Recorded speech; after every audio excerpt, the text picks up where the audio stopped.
Bé, nosaltres demanarem la retirada del pla pilot perquè ho considerem absolutament innecessari.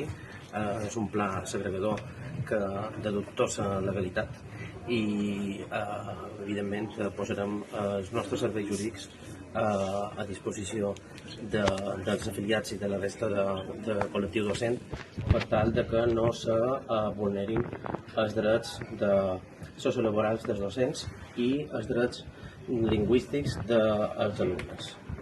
Pel que fa a les comissions de servei, el nostre objectiu és que tothom pugui estar a la seva illa de residència, a ser possible, sabent que no se podrà donar sortida a totes les comissions de servei que se plantegen, però nosaltres insistirem en que se donin mesures excepcionals per aconseguir aquest objectiu. Gràcies.